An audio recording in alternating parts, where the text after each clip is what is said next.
통해서 승리할 줄로 믿습니다. 우리가 복음 안에서 하나님께 주신 은혜들을 여러분이 잘 누려야 승리하는 그런 축복이 있는데, 우리가 지난주 메시지에 주제 요절로 드렸던 것을 여러분 많이 묵상하셔서 그 안에 주시는 응답을 여러분이 찾아 누리는 여러분 되시기를 바랍니다. 고린도전서 2장 12절이죠.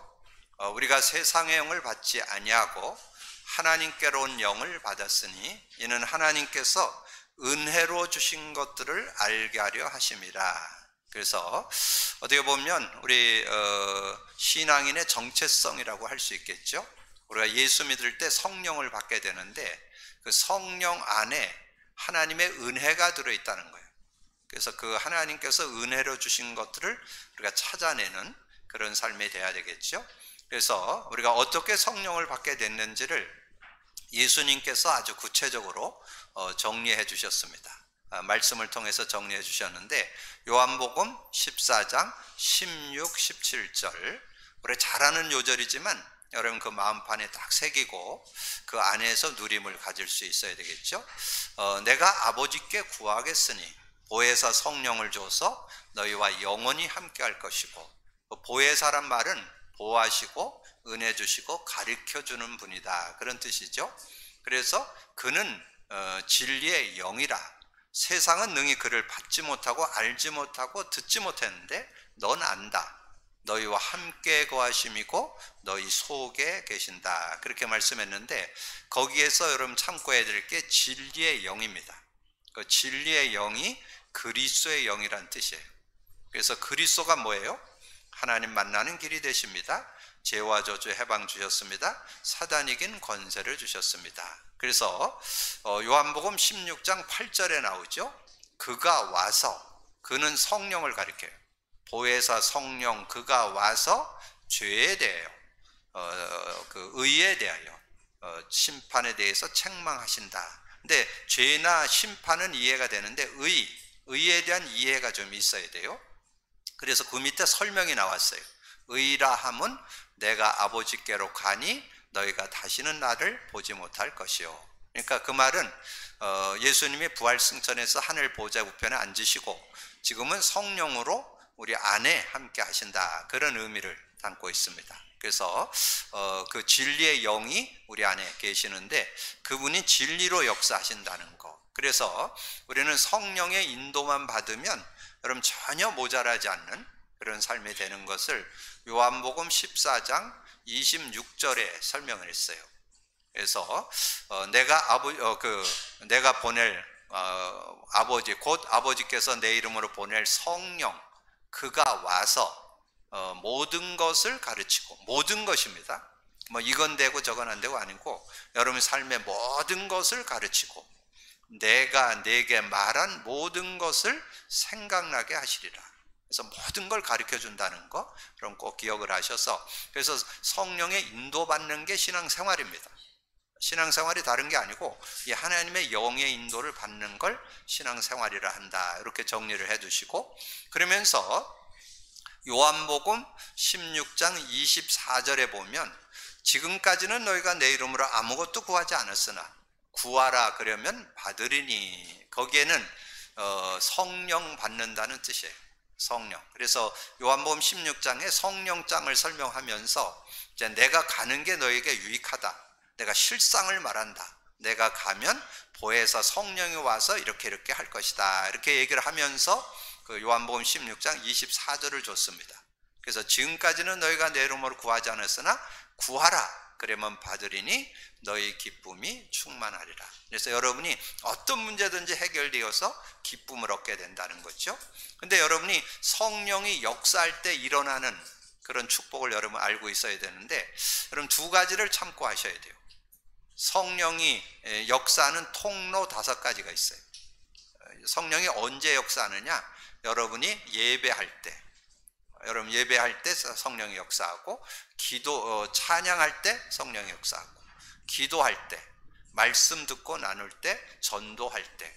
그래서 여러분이 신앙생활에서 이 5가지는 완전 생활화 시켜야 돼요. 그래서 여러분이 매주 이렇게 뭐 여러 가지 휴가도 가야 되고 뭐 물가에도 가야 되고 놀러도 가야 되고 그랬는데 주일 예배를 지키는 것은 하나님이 만나 주시는 시간이기 때문에 예배 시간에 하나님 만나 준다.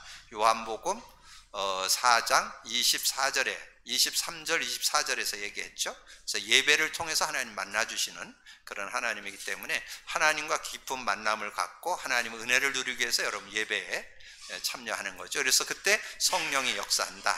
그리고 찬양 속에 역사한다. 여러분 찬송. 그래서 시편 22편 3절이죠. 찬송 중에 거하는 여호와여. 여러분 찬송할 때 성령이 역사하는 그런 축복이 있다는 거예요. 그래서 그러면 뭐 여러분들 뭐 찬송만 하고 있을 수는 없잖아요.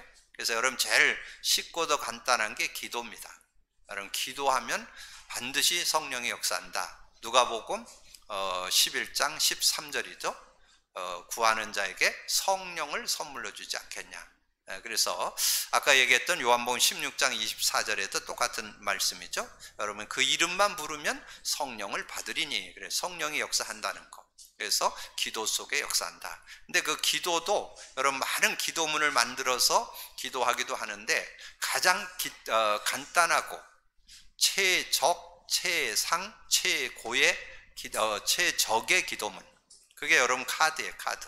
그런 카드를 가지고 기도하면 실제적인 그런 은혜를 누리는 그런 삶이 되어질 수 있습니다. 그리고 말씀 속에 성령이 역사하고 말씀을 듣고 나눌 때 성령이 역사하고 여러분 현장에서 전도할 때 성령이 역사하는데 그 중에서 여러분 쉽고도 간단한 이 기도를 통해서 성령의 역사. 그래서 여러분에게 가르쳐 드린 그 그리스도 고백 선포 그 기도 우리 장로님 기도할 때도 고백 선포를 하셨는데 그럼 전 그거를 여러분 잘 선용할 수 있어야 돼요. 생활 속에서 저는 제가 몇 번 말씀드렸지만 저는 일상을 이렇게 생활하다 보면 뭐 편안하고 즐겁고 뭐 그런 일도 있지만 신경 쓰이고 좀 어려울 때도 있고 뭐 부담될 때도 있고 있잖아요. 근데 그럴 때 저는 이 고백 선포를 통해서 그걸 해소시킵니다. 그래서 고백 선포를 한 서너 번 하면 그게 해소가 돼요. 뭐 어떤 것도 뭐 조금 그 신경 쓰이는 건 조금 많이 해야 돼요. 그래서 그럴 때는 좀 한 10번도 하고 뭐 이렇게 하기는 하는데 어쨌든 그거를 통해서 하고 그리고 여러분에게 말씀드린 대로 저는 잠자리에 들어서 그걸 제일 많이 활용을 합니다. 예, 잠자리에 들면 하루 일과가 이렇게 정리되잖아요. 오늘 내가 어떻게 살아왔고 어떻게 인도받았는가 이런 거를 정리하면서 근데 뭐 좋은 일도 있지만 또 안 좋은 일, 신경 쓰는 일 또 걱정되는 일, 뭐 이런 일들이 있을 수 있는데 그럴 때 여러분이 그 고백 선포를 하면 성령이 역사하는 시간이기 때문에 그것이 해소되는 그런 축복을 얻게 되어서 편안한 잠을 여러분 주무실 수 있다는 거. 그래서 여러분 꼭 이 복음 고백 선포를 잘 선용을 해서 그 응답을 받는 여러분 되어주시고 그리고 고백 선포를 하게 될 때 여러분 상태가 바뀌어요. 상태. 거기에도 5가지가 있어요. 그거를 여러분 좀 많이 참고를 하셔야 실제로 왜냐면 뭐 우리 고백 선포 왜 그렇게 해야 되냐? 고백 선포를 하게 되면 그리스도 고백 선포할 때 반드시 찾아오는 5가지가 있어요. 안식이 와요. 그리고 평안이 오고, 그 다음에 만족이 되고, 만족함이 오고, 행복이 오고, 그 다음에 여유가 생기는 그런 축복. 그 5가지가 오게 되는 것을 여러분이 누리는. 그래서 여러분의 상태, 그럼 반대로 얘기하면 그 기도를 안 하고 있으면 어떻게 될 거예요? 안식이 없고 평안이 없고 만족이 없고 행복이 없고 여유가 없죠. 근데 이 고백 선포를 할 때 성령이 역사하면 안식이 오고 평안이 오고 만족이 오고 행복이 오고 여유가 생기니까 그러니까 여러분이 승리하는 그런 삶이 되어질 수 있다. 그래서 여러분이 먼저 우리가 구원받은 자 성령이 함께 하는데 성령이 함께 하는 자 하나님의 은혜를 누린다고 그랬잖아요. 그래서 여러분 그 말씀 그 성구를 이렇게 암송을 하면서 그 의미를 여러분이 생각하셔야 돼요. 내가 세상 영을 받지 않고 오직 하나님으로부터 온 영을 받았으니 이는 하나님께서 은혜로 주신 것들을 알게 하려 하심이라. 그렇게 여러분 언약으로 잡으면 승리할 수 있는 그런